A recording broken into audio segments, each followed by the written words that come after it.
Africans are awakening to a new era of economic prosperity. From Cairo to Cape Town, the continent's vibrant markets and innovative spirits are reshaping the global business landscape. And when you come to Ghana, a population of 30 million plus people, there's this man, Osei Kwame Despite. He is similar to Dangote when it comes to business domination. He is the founder and CEO of the Despite Group of companies, and Despite Group has up to 15 subsidiary companies. He has Peace FM, UTV, OKFM, Neat Foods, Atona Foods, YouTube, Best Points, the list goes on and on. But all of this started with one: selling cassettes. He traveled to Nigeria in the 80s in pursuit of a better life, and at the time, the economy of Ghana wasn't in great shape. This is when he started selling cassettes with his hard-earned money from Ghana. But after some time, misfortune struck. In 1983, the Nigerian government decided to expel many Africans, including thousands of Ghanaians, from the country, what is now known as the Ghana Must Go movement. The President Shehu Shagari has suddenly announced that all foreigners without the right paperwork have just weeks to leave the country.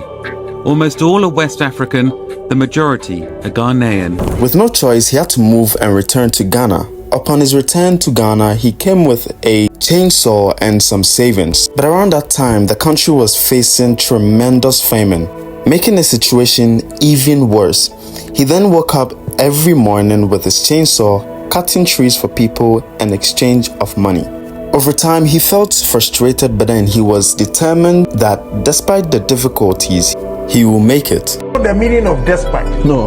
He says, without education, despite he didn't go to school, he was still going to make it.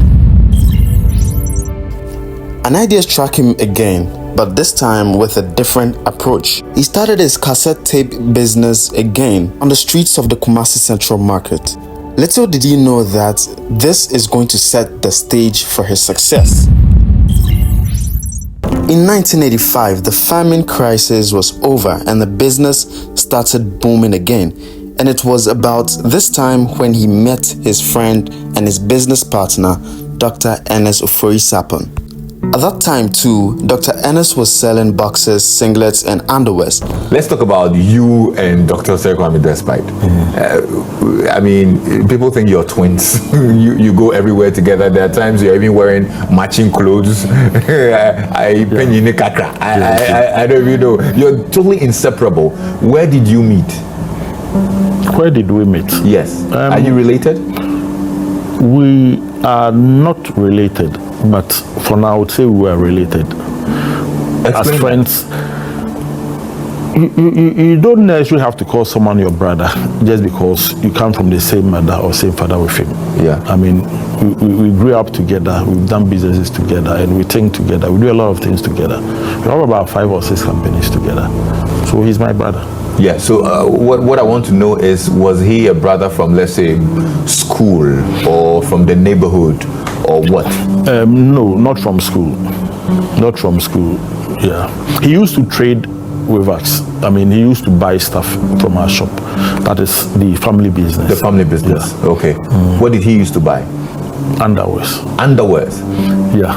Boxer shorts and drawers? Boxer shorts, singlets, t-shirts, wow. All that. And you thought, oh, he's a great chap, he became friends? Yes, we became very good friends. Very good friends. Business was going so well for him, he decided to expand his cassette tape business. He used the savings from the cassette business to open his first radio station, Peace FM.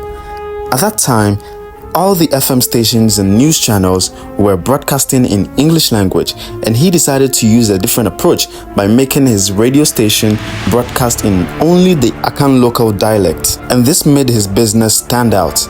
His business started growing momentum and traction, partnering with musicians and promoting their content and advertising from other brands. His business was booming, so he expanded his media interest in the 2000s, creating Hello FM, OKFM, and Neat FM. And in 2009, he opened his first TV station, UTV.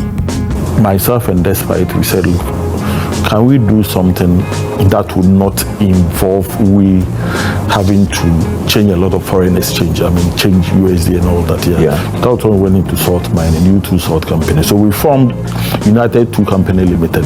Okay. Myself and him. It is still there. Yeah, the salt mining company. The salt mining company. It's the same company that we use in opening TV station.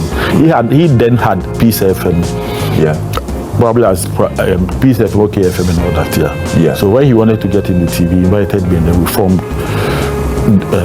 We already had a company that is U2. The U2 Salt Company. So we used U2 to acquire the license to open a TV station. Okay. Yeah. At this point, his company had employed so many people and reaching every household. He was adding so much value and making so much money at that point. But the more money he made, the more hungrier he became, and he felt like he could do more. How do the two of you function when it comes to business? Is it like you sit and you're like, okay, what's next?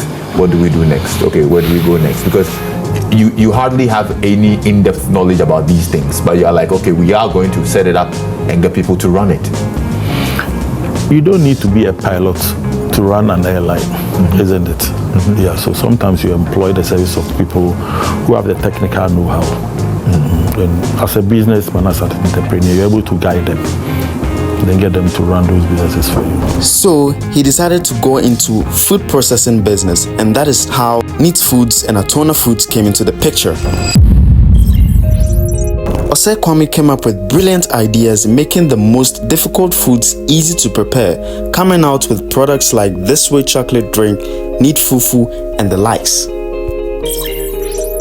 For so many years of building a business empire, he is currently investing in real estate with his company called Despite Estates, providing luxury homes with comfort to families across the country.